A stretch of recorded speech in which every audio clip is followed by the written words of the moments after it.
उचारे, सब पाप दोष टारे।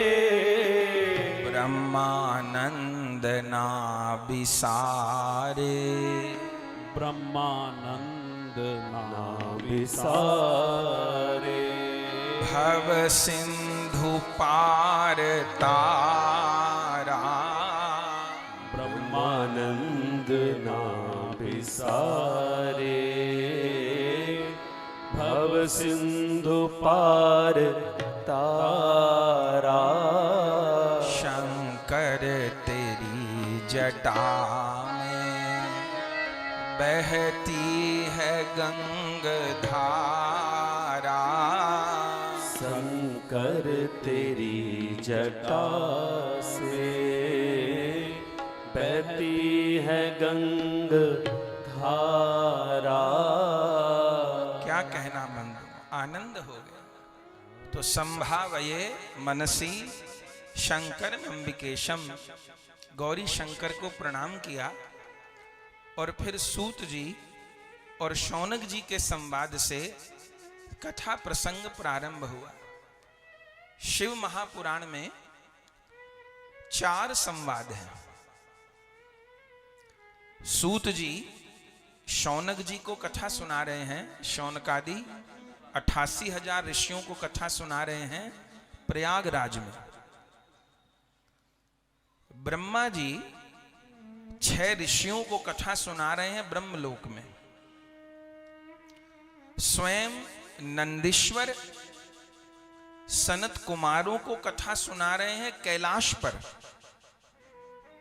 और सनत कुमार व्यास जी को कथा सुना रहे हैं बद्रिकाश्रम। ये 4 संवाद शिव महापुराण में है, माने 4 जगह कथा चल रही है। जैसे भागवत जी में हम लोग श्रवण करते हैं कि भागवत जी चतुश्लोकी के रूप में स्वयं श्री हरि के मुख से प्रकट हुई, ऐसे ये शिव महापुराण भी स्वयं शंकर जी के मुख से ही प्रकट हुई हैं। जैसे जब भगवान चतुश्लोकी भागवत का उपदेश दिए तो सबसे पहले ब्रह्मा जी ने ग्रहण किया, ऐसे भोलानाथ जब सूत्र रूप में शिव महापुराण का उपदेश दिए तो सबसे पहले नंदीश्वर भगवान ने, नंदी जी ने ग्रहण किया। नंदी जी से ही, नंदीश्वर भगवान से ही ये शिव महापुराण सनत कुमारों को प्राप्त हुई। सनक सनंदन सनत कुमारों को प्राप्त हुई। सनत कुमारों से यह शिव महापुराण वेदव्यास जी को प्राप्त हुई, और वेदव्यास जी से यह शिव महापुराण सूत जी को प्राप्त। तो 4 संवाद श्री शिव महापुराण में हैं, जिनमें प्रथम संवाद है सूत जी और शौनकादि ऋषियों का। आप कोई भी पुराण खोल के देखिए, सबसे पहले आपको सूत जी और शौनक जी का संवाद मिल जाएगा। कारण क्या है? कारण यह है कि जैसे सूत जी पुराण वक्ता हैं, ऐसे ही शौनक जी पुराण श्रोता हैं। ये सूत जी को सबरे पुराण आ कहां से गए? ये सूत जी को सारे पुराण आए हैं गुरु कृपा से। इस भक्ति वाले मार्ग में जीव को जो कुछ भी प्राप्त होता है वो गुरु कृपा से ही होता है। ठाकुर जी सीधे कृपा नहीं करते हैं, ये भगवान का स्वभाव है। प्रभु सीधे कृपा नहीं करते हैं, प्रभु गुरुदेव के माध्यम से कृपा करते हैं। जैसे समुद्र सीधे सबको जल नहीं देता, समुद्रों में अथाह जल है, लेकिन समुद्र से सीधे जल हम लोग ग्रहण नहीं कर पाएंगे। लेकिन उन्हीं समुद्रों के ऊपर सूर्य का तेज पड़ता है, वो समुद्र का जल भाप बनता है, बादल बनते हैं, और फिर जब वो बादल बरसते हैं तो बादलों के जल से तो शुद्ध मीठा और औषधीय जल कोई होता ही नहीं है। आजकल तो घर का नक्शा पास कराने जाइए तो उसमें एक ये भी प्रावधान होता है कि रेन वाटर स्टोर करने का आपने क्या प्रोविजन किया है। एक वो भी पॉइंट अब जुड़ गया है कि जो वर्षा का पानी है उसको स्टोर करिए, वो व्यर्थ न जाए, क्योंकि रेन वाटर सबसे शुद्ध और औषधीय जल है। लेकिन है वो समुद्रों का जल ही, पर समुद्र से सीधे जल ग्रहण नहीं किया जा सकता। ऐसे जो शास्त्र की कृपा है, जो भगवान की कृपा है, वो समुद्र के जैसी है। हम लोग सीधे शास्त्र से कृपा ग्रहण नहीं कर पाएंगे, सीधे भगवान की कृपा ग्रहण नहीं कर पाएंगे। अभी जो हमने सुना मार्यम तमीशम, जब शिव रूपी गुरुदेव का कृपा रूपी सूर्य प्रकाशित होता है, तब उसी समुद्र के जल से बादल बनते हैं, और जब बादल बनते हैं तो फिर घर बैठे बरसात हो जाती है। फिर जाना नहीं पड़ता, समुद्र के पास तो जाना पड़ता है, लेकिन बादल तो खुद चल के हमारे घर पर आते हैं और हमारे घर पर ही बरस जाते हैं। अब जितना बड़ा हमारा पात्र हो उतना जल हम भर लें। तो इस मार्ग में जो कुछ प्राप्त होता है वो गुरु कृपा से होता है।